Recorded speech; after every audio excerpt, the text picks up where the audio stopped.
వాళ్ళు అసలు వాళ్ళ అవగాహన ఉండి మాట్లాడుతున్నారా అవగాహన లేకుండా మాట్లాడుతున్నారా నాకు తెలీదు.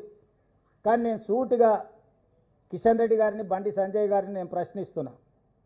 నరేంద్ర మోడీ గారు జన్మించిన రాష్ట్రం గుజరాత్, నరేంద్ర మోడీ గారు ప్రాతినిధ్యం వహిస్తున్న రాష్ట్రం మహారాష్ట్ర, భారతీయ జనతా పార్టీకి మూలాలలో ఉన్న సిద్ధాంతకర్తలైన ఆర్ఎస్ఎస్ కేంద్ర కార్యాలయం మహారాష్ట్రలో ఉంది.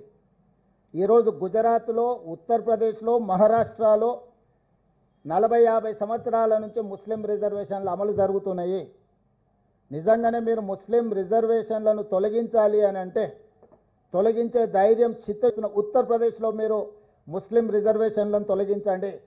మీ ఆర్ఎస్ఎస్ కేంద్ర కార్యాలయం మహారాష్ట్రలో మీరు ముస్లిం రిజర్వేషన్లను తొలగించి అప్పుడు తెలంగాణ రాష్ట్ర ప్రభుత్వానికి మీరు సూచన చేయండి.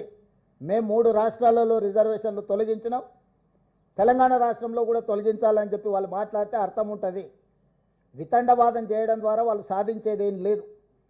ఇది ముస్లిం రిజర్వేషన్లను అడ్డుకోవడానికి చేస్తున్న కుట్రగానే మేము భావిస్తున్నాం తప్ప ఇంకొకటి కాదు. నిజంగానే భారతీయ జనతా పార్టీ అమిత్ షా గారు ఒక మాట చెప్పారు, కొన్ని దశాబ్దాల క్రితం నుంచే మేము ముస్లిం రిజర్వేషన్లు అమలు చేస్తున్నాం గుజరాత్లో అని ఒక ఇంటర్వ్యూలో. మరి ముస్లిం రిజర్వేషన్లు అమలు చేస్తున్నాం, భవిష్యత్తులో మేము అమలు చేస్తామని చెప్పిన అమిత్ షా గారిని భారతీయ జనతా పార్టీ నుంచి సస్పెండ్ చేస్తారా?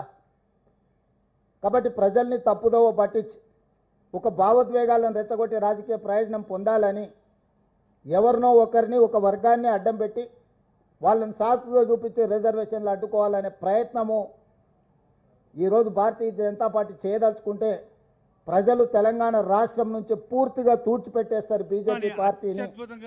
అందుకే ఈరోజు ఇట్లాంటి వితండవాదాలకు తావివ్వకుండా తెలంగాణ రాష్ట్ర ప్రభుత్వం అమలు చేయదలుచుకున్న 42% స్థానిక సంస్థల ఎన్నికల్లో రిజర్వేషన్ల బిల్లును కేంద్ర ప్రభుత్వం తక్షణమే ఆమోదించడం ద్వారా బలహీన వర్గాలకు అండగా నిలబడుతున్నామని వాళ్ళ పట్ల అభిమానాన్ని ప్రకటించుకోవాల్సిన అవసరం ఉంది. కాంగ్రెస్ పార్టీ డిమాండ్ చేస్తుంది.